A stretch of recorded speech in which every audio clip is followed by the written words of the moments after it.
Em nome do Pai, do Filho e do Espírito Santo. Amém. Eu convido você, crismando nesse momento, a fechar os seus olhos, a entregar ao Senhor esse momento que nós vamos ter de formação nesse vídeo. Que você possa clamar o Espírito Santo para vir no seu coração e na sua mente, tirando toda a distração, todo o desconforto, para que você possa aproveitar cada segundo para a tua santificação. Vai entregando a sua vida, vai entregando tudo aquilo que você é. Vai pedindo para Ele, Espírito Santo, vem ao meu coração, vem me dar forças, vem me dar entendimento. Vem ser o meu sustento nesse momento. Nós te pedimos isso, Senhor, por intercessão da sua mãe, a bem-aventurada e sempre Virgem Maria, aquela que pisa na cabeça da serpente, aquela que o Senhor nos deu como mãe no alto do madeiro, que ela venha preparar o nosso coração para receber a Ti. Ave Maria, cheia de graça, o Senhor é convosco. Bendita sois vós entre as mulheres, e bendito é o fruto do vosso ventre, Jesus. Santa Maria, Mãe de Deus, rogai por nós, pecadores, agora e na hora de nossa morte. Amém. Em nome do Pai, do Filho e do Espírito Santo. Amém. Bom, gente, comecei com oração e eu espero que vocês possam também, sempre que vocês forem assistir algo, de formação, de espiritualidade da igreja, vocês também possam fazer esse exercício, tal como a gente sempre faz, os nossos encontros, seja domingo, seja quarta ou seja na sexta. Nós sempre começamos com oração e depois nós damos seguimento com as pregações, certo? Então, nós estamos aqui com todo esse aparato, com essa coisa de vídeo, com essas coisas das perguntas, com as vídeos chamadas com os catequistas, tudo para fazer com que a vida de vocês seja o mais próximo possível daquilo que nós tínhamos toda semana. Então é com muito carinho que a gente prepara e eu espero que vocês acolham no coração de vocês também. De antemão eu vou pedindo desculpas por qualquer eventual, porque isso a gente não está muito acostumado, Eu ainda estou discernindo com Jesus o que é mais difícil. Se é pregar para vocês ao vivo e a cores, com muitas carinhas me olhando, ou se é estar aqui diante de um celular, de uma câmera, sabendo que isso pode chegar para muitas e muitas pessoas. Então, que vocês possam acolher isso, e me desculpar qualquer coisa. Bom, não me apresentei, meu nome é Adriane, eu sou catequista da turma de domingo da Célula Santa Luzia. Beijo meus filhos que estão me vendo também. Eu participei, da crisma passada, eu me crismei e tô aqui agora nessa turma sendo catequista para a honra e glória de nosso Senhor Jesus Cristo. Bom, hoje o tema é pesado. É pesado, vocês já tiveram isso, já tiveram esse tema, vocês já abordaram esses assuntos, mas vocês hoje têm outra maturidade na fé. Então eu acredito que tudo aquilo que eu vou passar para vocês, que eu estudei, que eu trouxe, preparação aqui, vai cair no coração de vocês de uma outra maneira pela maturidade na fé que vocês estão nesse momento.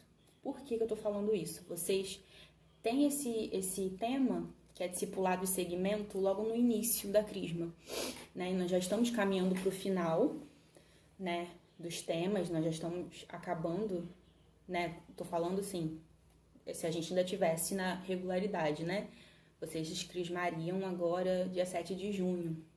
Estamos no final de maio, já encaminhando para o final de maio. Então, os temas já estavam, chegando ao fim e eu acho muito interessante, uma oportunidade de vocês estarem tendo esse tema de novo. Por que eu estou dizendo isso? Porque o discipulado de segmento tendo início, isso no meu pensamento, na minha concepção, tá, gente? É para vocês entenderem onde vocês estão se metendo, E o discipulado de segmento tendo agora, é como se o Senhor falasse assim para vocês: vocês têm certeza que é isso que vocês querem? E vocês vão entender por que eu tô falando isso, não é maluquice da minha cabeça, não. Bom, quando eu estava na crisma, quando eu era crismanda, eu achava que discípulo eram só a galera importante que andava com Jesus. é só aquela galera que a Bíblia fala, tá? Então aquilo era distante de mim, aquilo era, sabe, não era pra mim. E aí, existe um livro, que com certeza você tem, por favor, Catecismo da Igreja Católica. Ele desconstruiu todo esse meu pensamento. Por quê? Se a gente for pegar a definição do dicionário, a gente vai ter que discípulo é aquele que recebe a instrução e ele dá continuidade àquele ensinamento, né? Então, eu pensava assim, ora, os discípulos, né, se aproximavam de Jesus, viam todas aquelas coisas que ele fazia, os milagres, os prodígios, os sinais que ele deixou, eram ensinados por ele, participavam, né? Aí tem o grupo mais próximo ainda de Jesus, que são os apóstolos. Então eu ficava na minha cabecinha, imaginando essa tamanha proximidade e não achava que eu me encaixaria no discipulado. Só que se você... Vamos abrir o teu catecismo aí, e para você acompanhar comigo, no parágrafo 1533. Esse parágrafo vai dizer assim pra gente: o batismo, a confirmação e a Eucaristia são os sacramentos da iniciação cristã. Ok, você já aprendeu sobre isso. E aí ele vai continuar e vai trazer para nós essa informação sobre o discipulado. São a base da vocação comum de todos os discípulos de Cristo. Então, eu quero dizer para você, assim como eu descobri, né, nos estudos, que uma vez batizado, uma vez confirmado, recebendo a Eucaristia, você é discípulo de Cristo. Então não significa que se eu não estava naquele tempo que Jesus viveu, vendo tudo aquilo que ele fez, que hoje eu não posso ser discípulo, entendeu? Então você hoje é chamado a esse discipulado. Você hoje é chamado a seguir Jesus. Não está distante de você e da tua realidade. Você está em preparação, você está em formação para ser discípulo de Jesus. Então, eu quero trazer para você essa proximidade, porque discipulado e seguimento de Jesus é sobre Jesus, lógico, mas é também sobre você, sobre quem você é e aquilo que Deus quer que você seja. Mas isso a gente vai trabalhar mais adiante no decorrer do que eu preparei para vocês. Bom, enquanto batizados, né, eu sei que existem algumas pessoas que ainda não receberam o sacramento, iam receber, mas por conta do vírus, né, teve que ser adiado, e que agora a nova data está no coração de Jesus. Mas deixa eu partilhar aqui com vocês aquilo que todo batizado, ele é. A gente sabe, né, que nascemos com a mancha do pecado original e que no batismo nós nos tornamos filhos de Deus. Mas não somente isso, que já é grande coisa, sabe? Nós participamos, enquanto batizados, da missão de Cristo. E qual é a missão de Cristo? Qual é o munus de Cristo? Munus significa função, significa tarefa, né? Aquilo que ele veio para cá para fazer. Ser sacerdote, profeta e rei.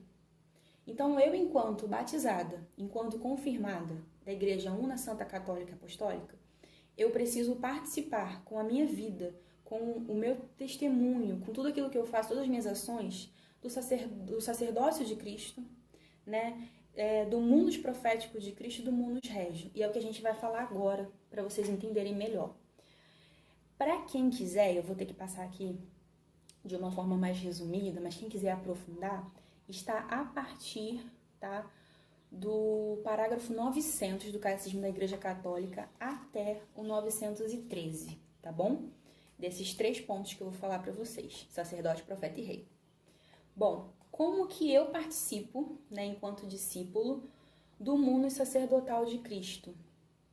Bom, vamos entender o que o sacerdote faz. O sacerdote na Santa Missa, ele oferece os dons a Deus, né? Ele oferece a hóstia consagrada, o sacrifício de Cristo, ele oferece o vinho, que é sangue. Então, como eu participo, eu quanto leiga, eu participo do munus sacerdotal de Cristo, oferecendo tudo aquilo que eu sou, todas as minhas obras, tudo aquilo que eu passo, as minhas atividades cotidianas, eu ofereço a Jesus como hóstia espiritual. A gente sabe que a palavra hóstia significa vítima. Então, eu ofereço tudo aquilo que eu sou, tudo aquilo que eu passo, todas as minhas orações, as minhas obras, o meu trabalho cotidiano, né? Tudo para Deus. Eu não executo, eu não faço nada de má vontade, de qualquer jeito, porque enquanto discípula, eu sei que tudo aquilo que eu faço e que eu sou é para Jesus. Então, o que eu quero entregar para Jesus? Algo da melhor maneira possível, algo que agrade o coração dele. Então, todas as ações, não somente o serviço na igreja, mas tudo aquilo que eu sou, que eu faço, é para ele, é para a honra e glória dele. E aí eu trouxe para vocês uma frase do nosso querido Papa Emérito Bento XVI. Ele diz assim: nesta jornada de discipulado, somos chamados a continuar juntos na estrada estreita de fidelidade à vontade soberana de Deus, para lidar com quaisquer dificuldades ou obstáculos que possamos encontrar. Então, toda a nossa vida, né, nós temos dificuldades, nós temos obstáculos e tudo isso deve ser oferecido a Deus para participar do mundo sacerdotal de Cristo. Agora nós vamos para o profético, né? Já vimos sacerdote, agora vamos para o profeta. Como que eu como discípula, posso ser profeta? O profeta, ele faz o quê? Ele anuncia o reino de Deus. Ele evangeliza. E como que ele vai fazer isso? Eu vou sentar do lado de alguém no ônibus, eu vou abrir a Bíblia e vou falar assim, olha, isso é legal, é ótimo, mas não necessariamente você vai precisar e você vai ter que falar de Jesus, né? Você precisa testemunhar com a sua vida que você pertence a Cristo. Você precisa ter uma coerência de vida, né? Não dá para eu querer ser testemunha de Jesus, por exemplo, postando determinados assuntos em redes sociais que eu sei que não agrada o coração de Deus, né? Ouvindo músicas que contenham, por exemplo, palavrão, que fiquem falando do corpo da mulher de forma pejorativa. Isso não é testemunhar minha vida, né? Participar do mundo profético de Cristo, isso não é. Então, eu, enquanto discípula, eu preciso entender que aquilo que eu faço e aquilo que eu sou precisa ser visto como algo. Não necessariamente a pessoa vai olhar para você e vai ver Jesus assim, tum. Não. Mas ela vai ver que você faz algo dentro de uma coerência, que você age retamente, sabe? E aí eu quero lembrar para vocês uma frase de São Francisco de Assis que eu gosto muito, que a gente precisa tomar cuidado. Ele fala assim: tome cuidado com a sua vida, talvez ela seja o único evangelho que as pessoas leiam. E aí vem todo o pulo do gato aqui que eu falei para vocês. A minha vida pode ser o único evangelho que a pessoa terá a oportunidade de ler na vida. Então, tamanha é a importância de eu ter uma vida com coerência, né? E aí, no parágrafo 1816 também no Catecismo, vai dizer assim pra gente: o discípulo de Cristo não deve apenas guardar a fé e nele viver, mas também professá-la e testemunhá-la com firmeza e difundi-la. Então, deixa eu falar uma coisa pra você. Você acha que você vai crismar, acabou a história de estar ali, de estar estudando, de estar tendo formação? Não acabou, não. Ali vai começar, na verdade. Porque você tem sido preparado para ser discípulo, né? Você tem aprendido todo um nível, assim, essencial que você precisa para difundir a fé, para evangelizar. Mas você vai precisar se aprofundar, né? E aí eu vou falar mais isso à frente, quando a gente for falar de chamado. Mas é só para vocês entenderem que não é só professar a fé, né? Falar assim, eu sou católica, eu sou confirmada, eu sou batizada. E ok, guarda isso no bolso e fica sendo feliz o resto da vida. Não, você não está aprendendo para você guardar isso no teu bolso. Você está aprendendo para que você possa passar para outras pessoas, para que outras pessoas possam viver aquilo que você vive dentro da igreja, tá bom? E aí nós vamos para o último, que é a participação no munus regio de Cristo, né? O rei. Nós vimos sacerdote, profeta, agora rei. Como que eu participo? Colaborando com os pastores no serviço da comunidade eclesial e colocando os meus dons para exercer o meu ministério. Então, eu colaboro com os pastores, eu colaboro com os padres, com os bispos, exercendo um serviço na minha comunidade. Um exemplo, nós catequistas. Nós estamos ajudando e participando do Mundos Régios de Cristo, fazendo o nosso serviço de catequizar, de anunciar, né, a vida, né, segundo o reino dos céus para vocês crismandos. E aí, caramba, dons é serviço de ministério. Aí você vai falar assim, isso não é pra mim. É pra você sim. Você tem dons, você tem um ministério, você tem carismas. E você precisa, junto com Jesus, traçar um caminho para entender a vontade dele sobre a tua vida. Você provavelmente, nessa altura do campeonato, você já tem mais ou menos algumas coisinhas aí que nesse decorrer da crisma Jesus já foi, apontando para você. Tenho certeza que, tô só lembrando do meu também, do meu chamado. E você tá meio assim, não sei se é, meu Deus, o que eu vou fazer? Calma, tá bom? Nada é assim também não. Não tem receita do bolo, não tem fórmula secreta, né? Até tem aquilo que vocês podem fazer para que vocês entendam e saibam qual é a vontade de Deus sobre a sua vida. Mas a cada um vai ser dado de forma diferente. E o que é isso? Oração, intimidade com Deus, né? Então, vocês precisam entender que todos têm dons, todo mundo tem o seu chamado. E você pode estar pensando assim, caramba, eu sou muito miserável. Eu faço isso. Eu não consegui vencer esse pecado. Deixa eu falar uma coisa pra vocês. Uma passagem que eu gosto muito, que é do chamado dos apóstolos, em Marcos 3, se eu não me engano, versículo 13, que a frase é a seguinte: Jesus subiu ao monte e chamou os que ele quis. Quando ele fala e chamou o que ele quis, é porque ele quis. É muito simples, é lógico. Ele não chamou porque é magro, ele não chamou porque é gordo, ele não chamou porque faz esse pecado, ou porque não faz aquele pecado, ou porque venceu aquilo ali, ou porque tem essa virtude, ou porque tem aquilo. Ele chamou porque ele quis. Se você está na crisma, se você está aqui, se você quer ser confirmado, se você quer ser batizado, se você quer receber a primeira Eucaristia, ele te chamou. Não foi você que escolheu ele antes ele te escolheu. E ele chamou os que ele quis. Então, para com essa neura também e para de ouvir Satanás, que quer impedir que você anuncie o reino, né? E você ficar, ai meu Deus, eu fiz isso. Ai meu Deus, eu sou aquilo. Ai meu Deus, eu não consigo. Ai, o Senhor me chama isso, mas eu tenho vergonha. Ai, o Senhor me chama aquilo. Deixa eu falar pra vocês. Eu não gosto de falar em público. Eu não gosto de ver a minha imagem assim, como eu tô vendo aqui agora.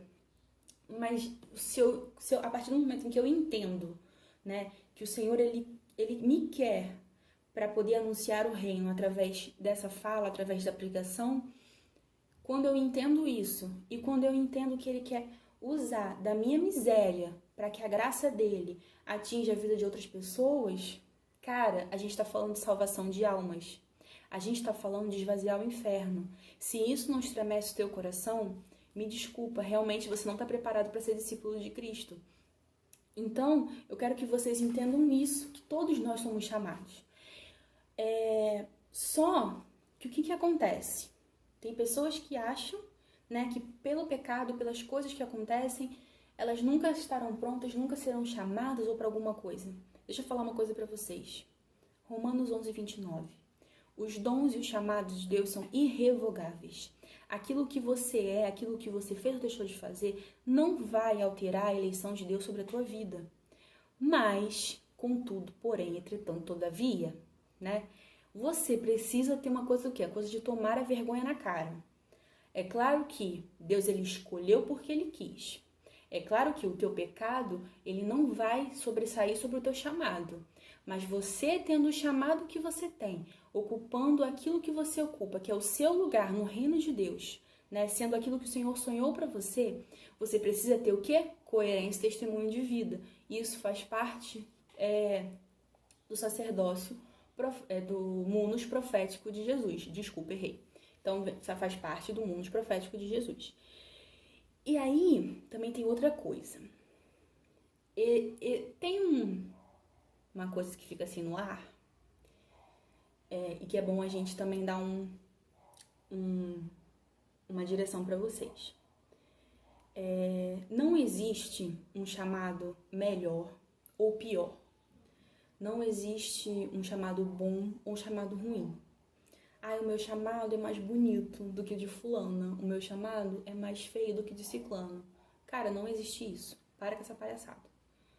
Não existe chamado melhor ou pior. Existe o seu chamado. O seu chamado, o que Cristo chamou para você ser, só você pode ser. E não é melhor ou pior do que o outro. Ele é o seu. A partir do momento que ele é o seu, ele é o melhor para você. Estão entendendo? E aí, é claro que é de propósito, mas também assim, é porque quem me conhece de perto sabe que eu amo Santa Teresinha do Menino Jesus. Santa Teresinha do Menino Jesus, Teresa para os íntimos, no caso eu mesma, que sou íntima dela, padroeira das missões, né? O que é o discípulo? A não ser aquele que é missionário. Ela fala pra gente, no livro que ela tem, um livro de uma compilação de escritos dela, que é a História de uma Alma, ela vai justamente falando isso, e ela vai comparando, vai usando nessa comparação as flores do jardim. E que uma flor não tira o brilho da outra, né? Que uma florzinha pequenininha, ela tem a sua função. Um lírio grandão tem a sua função. E isso não vai fazer com que seja, né, a florzinha, que é menorzinha, seja pior, inferior do que o lírio, que é grande. Então, que a gente também possa entender isso. Não ficar olhando para aquilo que o Senhor chamou o outro, mas olhar para aquilo que Deus me chamou. E aí, dentro desse chamado, né, que eu preciso ter coerência de vida, é dentro desse chamado que eu preciso entender aquilo que Deus quer que eu execute em sua plenitude. Então, o que nós vimos até agora? Crismando. Você tem que estar preparado para, na sua crisma, assumir a sua função de discípulo. Pesado, pesadíssimo. Porque você entendeu o que é ser sacerdote, profeta e rei. É se entregar como vítima, é testemunho de vida e é participar do serviço da igreja. E aqui eu tô falando para você que o serviço da igreja, ele não é somente as coisas que são facilmente visíveis, né? Como, por exemplo, eu aqui nesse vídeo. Você tá vendo que eu tô servindo a igreja, mas não necessariamente é só esse o serviço. Tem serviços, tem coisas que nós fazemos na igreja que as pessoas não veem, as pessoas não sabem. E isso não é menor, isso não torna o serviço indigno, não, muito pelo contrário. Então, você precisa entender isso. Então, só pra gente fechar, né? Pra seguir Jesus, o que eu preciso? Eu preciso saber quem ele é e o que ele me pede. Como que eu sei, Adriane, quem ele é e o que ele me pede? Sagradas Escrituras. Nós tivemos a pregação da Dayana sobre alimentar a alma. Sagradas Escrituras. O que mais? E aí eu trouxe até para vocês aqui como indicação de um livro que eu gosto muito. Outra forma de saber, né, quem é Jesus e o que ele quer de nós, a oração. Nesse livro de Santo Afonso Maria de Ligório, doutor da igreja, muito bom. Ele vai convencer, como ele convenceu a mim, ele vai convencer você, a importância e a necessidade da oração. Então, uma dica de leitura também, para que você entre em intimidade com Jesus. Eu preciso saber quem ele é e aquilo que ele me pede, através da oração e da leitura das Sagradas Escrituras, das leituras de formação de doutrina, né? uma outra forma de conhecer Jesus. Catecismo da Igreja Católica. Outro ponto que você precisa para seguir Jesus, o conhecimento sobre você. Então, você conhece Jesus e você conhece você. Quanto mais você vai conhecendo Jesus, mais você vai sabendo como ele é, mais você vai olhar para você e você vai ver as suas dificuldades, você vai ver os seus defeitos, você vai ver as suas imperfeições, porque elas vão gritar de diferença entre vocês dois. Então, ao mesmo tempo que eu tenho que entrar em intimidade com Jesus, crescer em intimidade com Jesus, através da oração, através das Sagradas Escrituras, eu vou também percorrendo um caminho de me conhecer, de saber quais são as minhas fraquezas. Por quê? Porque em Mateus 16, 24, Jesus deixa bem claro pra gente: se alguém quiser vir comigo, renuncie a si mesmo, tome sua cruz e siga-me. Como que eu vou renunciar aquilo que eu não sei o que eu preciso renunciar? Então, talvez para você hoje, você tenha claro alguns pecados que você precisa renunciar. Ok, deixa eu falar uma coisa para você agora. Talvez seja só o início do caminho que você esteja descobrindo que você precisa renunciar. Existem pecados que ainda estão obscuros em nós, que nós ainda não temos a consciência de que nós cometemos. Nós temos muitos vícios, nós vamos acabando com essa intimidade com Jesus ao decorrer do tempo. A gente vai sendo confrontado, a gente vai entendendo e a gente vai sendo iluminado por graça do Espírito Santo, e a gente se depara com coisas e fala assim: cara, não tô acreditando que eu tô passando por isso, que eu tenho isso pra vencer. E é isso, né? Eu preciso renunciar. E por fim, né, nós vimos que é conhecer a Cristo, saber o que Ele pede, conhecimento sobre você e por fim, obediência. Você se compromete, você segue. Você escuta o que Ele tem para te dizer, você sabe aquilo que você não consegue, mas você obedece. E a nossa obediência prova para Deus o nosso amor. E aí, em Marcos 14, 16, um dos sinais de obediência de Jesus, que ele fala para Deus Pai: Pai, afasta de mim este cálice, porém, não o que eu quero, mas o que tu queres. A gente precisa também ter essa ousadia, e a gente precisa dessa sinceridade. Senhor, olha, eu tenho medo disso que o Senhor me chama, eu tenho receio, eu acho que não vai ser bom, eu acho que não vai ser legal, eu acho isso, eu acho aquilo outro, mas que seja feita a tua vontade, não a minha. Renúncia também. E obediência é você seguir fielmente aquilo que Jesus fala. E aquele que serve, ele não é grande, sabe? Aquele que serve é aquele que se despoja, é aquele que vai ao encontro do outro, é aquele que está sangrando, mas pega um band-aid. Meu Deus, a marca do band-aid, não sei se vai dar problema aqui de direito autoral, misericórdia, mas vamos lá. Eu tô sangrando, eu tenho um band-aid, mas eu vou ver você sangrando, eu vou pegar o meu band-aid e vou colocar em você, sabe? Isso é ser servo. Isso é despojar de você mesmo, isso é renunciar. Isso é, eu saio da minha zona de conforto e vou até você, porque eu quero que antes você tenha esse encontro, que você tenha essa intimidade com Deus. Então, muitas vezes na nossa caminhada, a gente está precisando de consolo, a gente está precisando de um afago, de um abraço, e muitas vezes a gente não vai ter, simplesmente não vai ter. A gente vai, diante de nós, vão ter pessoas que vão pedir isso que a gente está precisando. E a gente vai ter que largar, deixar de lado, deixar a imaturidade, deixar qualquer outra coisa e ser a face de Cristo na vida dela. E aí, quando você se coloca a serviço, tem esse livro aqui, outra dica para vocês. A Prática do Amor a Jesus Cristo, também de Santo Afonso Maria de Ligório. Esses livros não são caros, tá, gente? É muito acessível. Se eu não me engano, um foi 29, o outro foi 30 e pouquinho, 35. É mais assim, vocês verem o frete, mas se eu puder deixar alguma coisa para vocês nesse vídeo, é para comprar. A prática e a oração, tá? E aí ele vai listar para nós o que ajuda a gente a entender se esse nosso serviço está voltado ao amor de Deus, né? 1. Nós não nos perturbamos em caso de fracasso porque sabemos que tudo depende de Deus. 2. Alegramo-nos com o bem que os outros fazem, como se nós mesmos o tivéssemos realizado. 3. Aceitamos de boa vontade o que a obediência nos pede, sem preferência para algum trabalho especial. 4. Não ficamos à espera de louvores nem de aprovações dos outros após cumprir o próprio dever.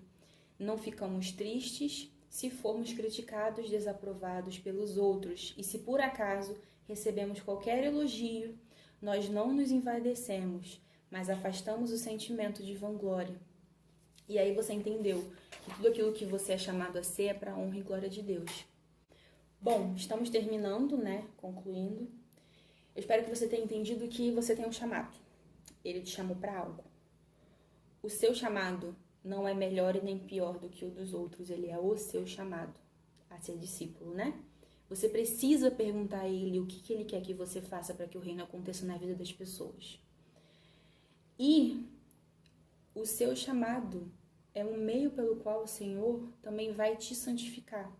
Então, ao mesmo tempo em que você vai fazer com que o reino aconteça na vida das outras pessoas, você vai anunciar o evangelho, você também está aprendendo. Você também está sendo exortado, você também está sendo ensinado, você também está sendo confrontado o tempo todo. Então, que você entenda isso. A chave de todo chamado, todo, é a obediência. É você ouvir aquilo que o Senhor quer e você obedecer. Não porque você acha que é legal, que você acha que é bacana, porque muitas vezes Ele vai pedir coisas a mim e a você, que são difíceis, que implicam renúncias, que vão trazer dificuldades, mas que você precisa pela obediência. E aí eu quero só lembrar rapidamente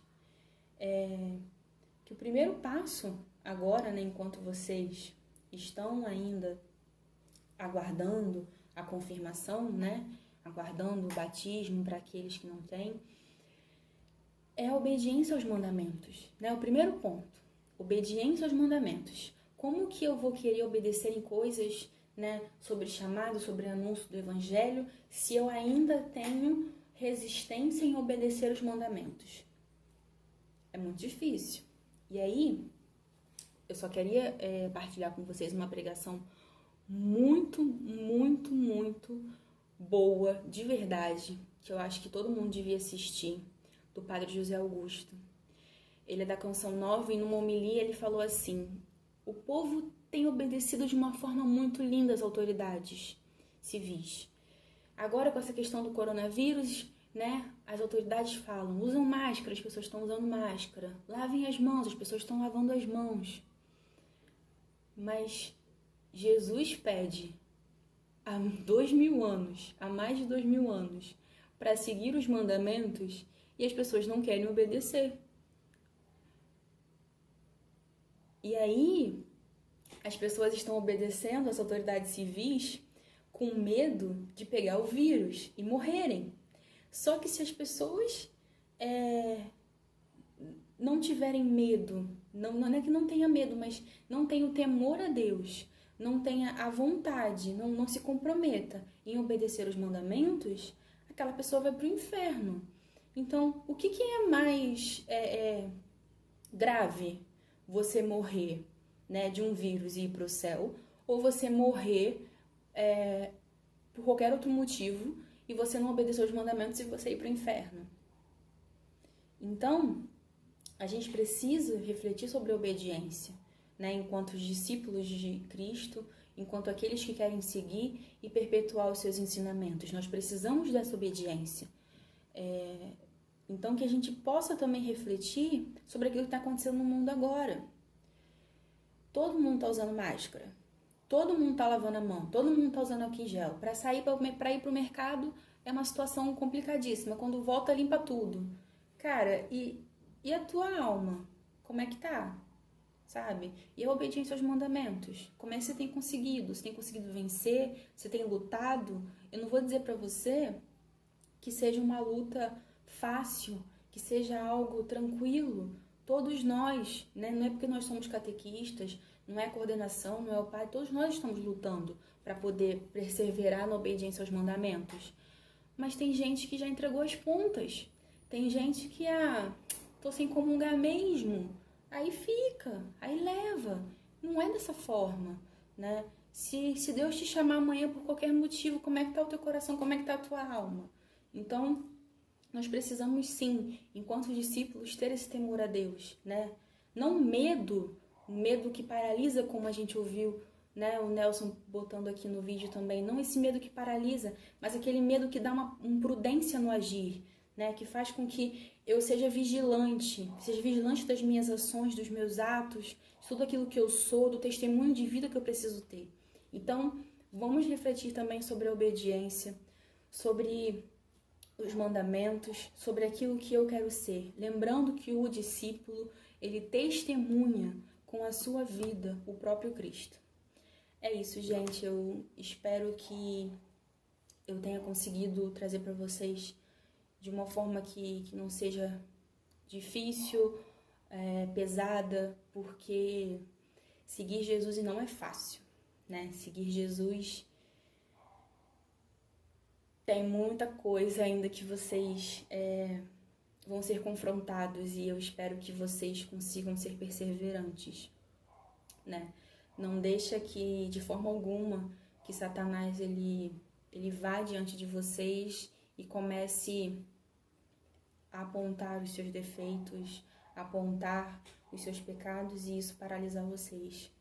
Não, isso tem que quando isso acontecer, que vocês tenham a graça, né, e o discernimento de passar por cima disso, de fazer disso algo que te impulsione a ser cada vez mais de Deus.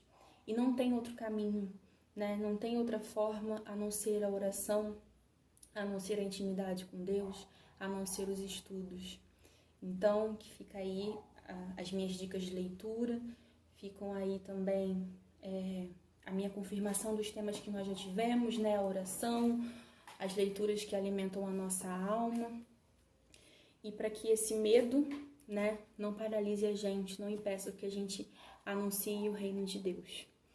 Louvado seja nosso Senhor Jesus Cristo, para sempre seja louvado.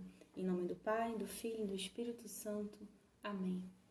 Um grande beijo para vocês, espero que a gente se veja rapidamente, que isso tudo acabe e coloque nas suas intenções de oração, se você ainda não colocou, o fim dessa pandemia. Amém? Beijo, gente!